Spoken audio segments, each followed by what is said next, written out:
Super. Well, good morning, everybody. My name is Paul Marsden. I'm going to talk to you a little bit today about you can't have a media trends conference without talking about social media. But I'm a psychologist. I'm not going to talk to you at all about technology. I'm going to talk to you a little bit about sex. I'm going to talk to you a little bit about money. And I'm going to talk to you a little bit about psychology. So, social media is big, but I don't think it's a revolution, and particularly from an agency and a business perspective. It's like, well, how do we, as businesses, make money from social media? How can we use it? It's friends talking to friends. Is it like when you have when brands come into social media? Is it like having a car salesman at a party that you're having? It doesn't really make sense. You're not really that invited. And if you ask consumers, sort of, well, what, so should brands be present within social media? They're not so sure. Yeah, they want deals, they want offers, but they don't want to have a relationship with a brand. People have relationships with people. And as much as we like, as agencies and brands, to think, we're a person, we personify a brand, we have this character trait, we have a brand personality. Brands aren't people, and people are smart. They know they're not. They use social media to connect with them. So Mark Zuckerberg said, and we're talking about media trends, and he was when asked, the chairman, the CEO of Facebook said, "What's the big new trend?"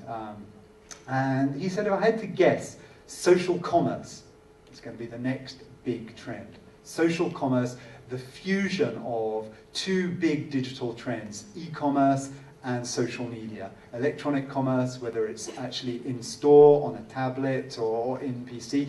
Electronic digital commerce, digital assisted commerce, and social media. And why did he say that? Well, because social commerce, as opposed to social media, answers one really big problem for brands: return on investment. When you can link your social media investment, any investment that your clients are putting in, or your departments are putting in, if you can link that to a sale, you can check whether or not you're making a smart choice. So, for example, Heinz, the soup manufacturer, they ran very recently on their Facebook page, you could buy a personalized can of soup for a friend. So during the cold and flu period, you could go on Facebook. If you knew your friend was poorly, you could go in and customize the can with their name and send them a can of soup. Now, there are a number of interesting things about this campaign. One is that the can of soup you bought on your Facebook page to gift to your poorly friend, it cost 3 times the amount of buying a can of soup in store. But it was also incredibly successful. This campaign doubled the amount of people following Heinz online.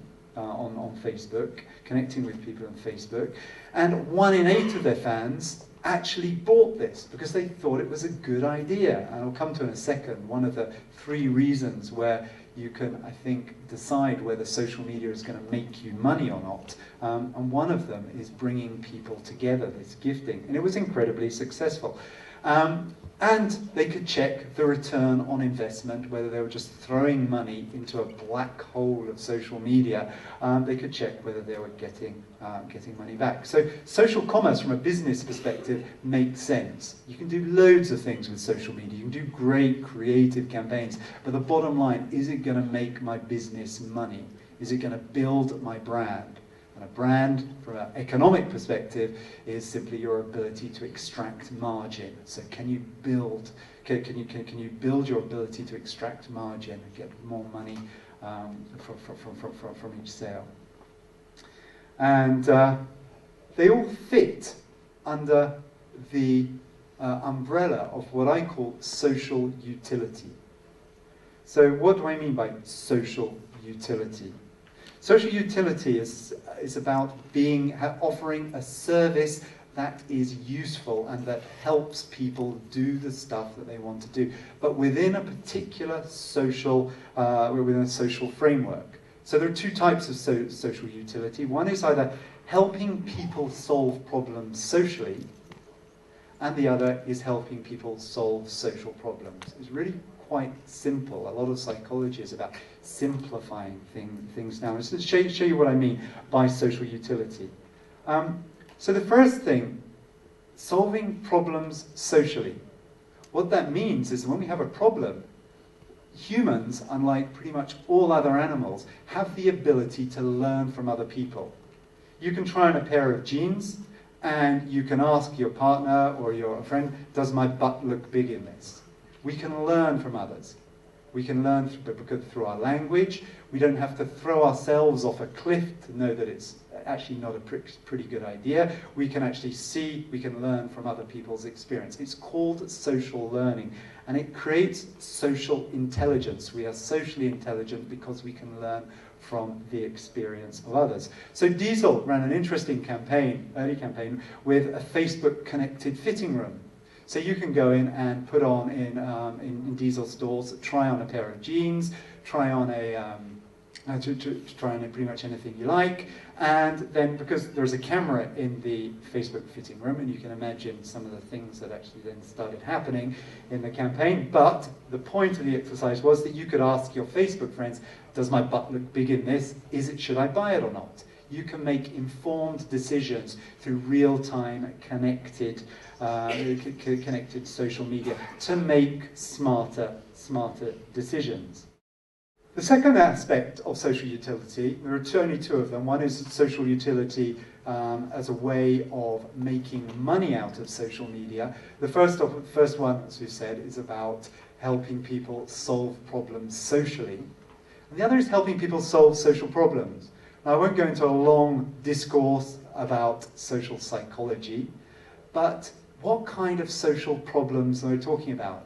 When it comes down to a psychology perspective, people, each of you have essentially two social problems that you live with every day and you will live with until you die. And the first is about social status.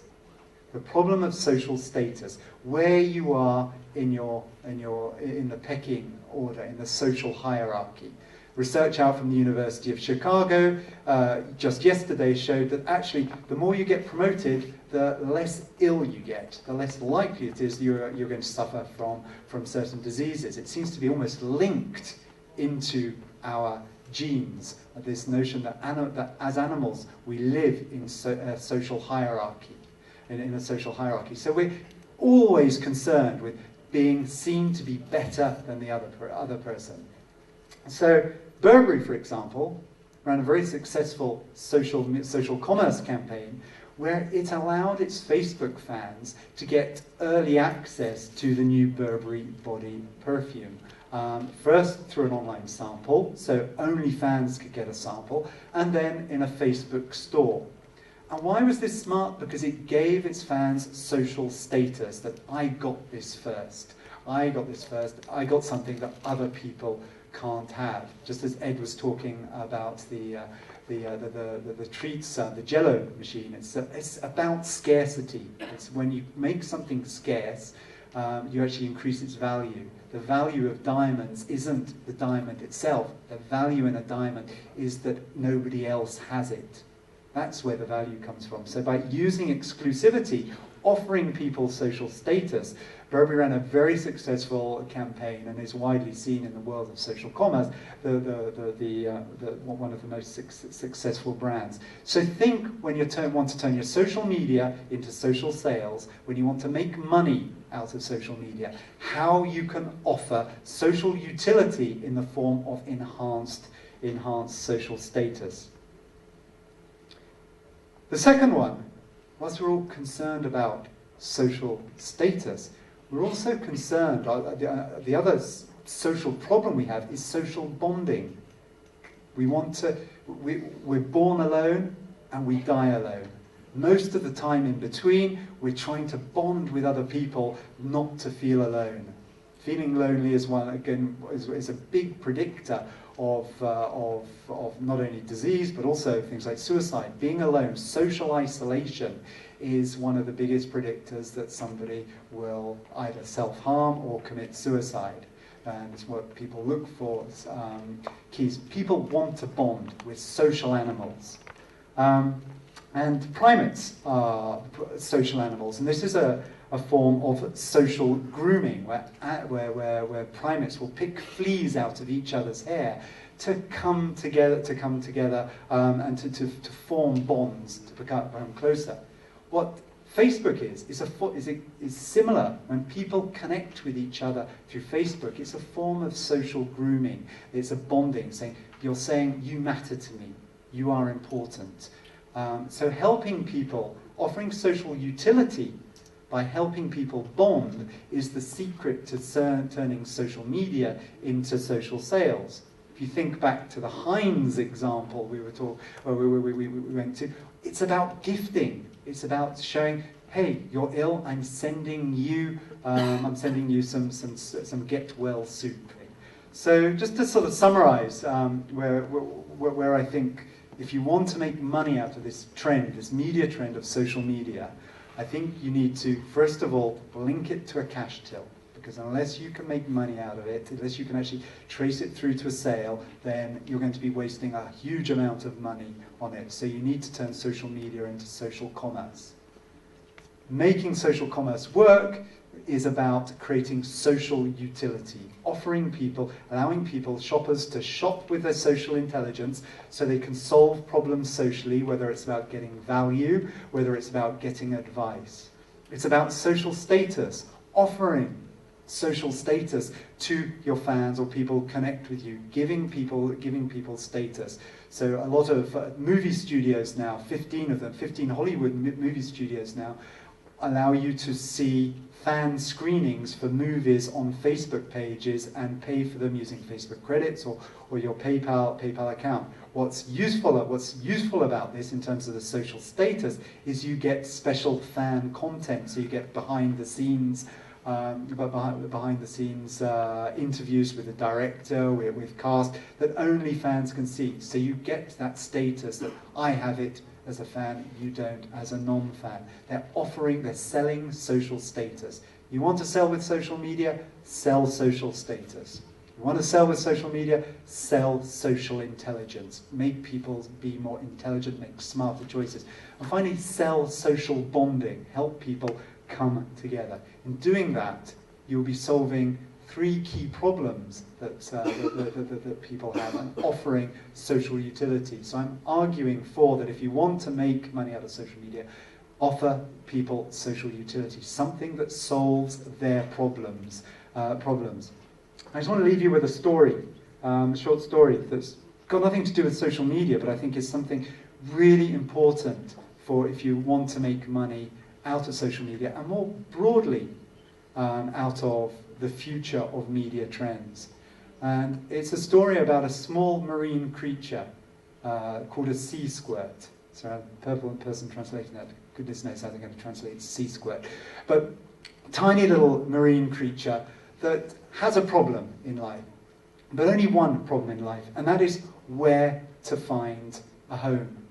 So this sea squirt is born, and it's got one problem to solve. It doesn't have problems of social status, social bonding, or social intelligence, making smarter decisions. It just needs to find a home. And this little marine creature will search its whole life until it finds a suitable rock to sit on. When it finds its rock, it sits down contentedly, and guess what it does? It eats its own brain. The sea squirt will eat its own brain once it's solved its problem. And some people think that that's what our boss did when they got to their office, or they got there, they eat on their own brain. But the point for us as media specialists is that the human brain is a problem-solving device.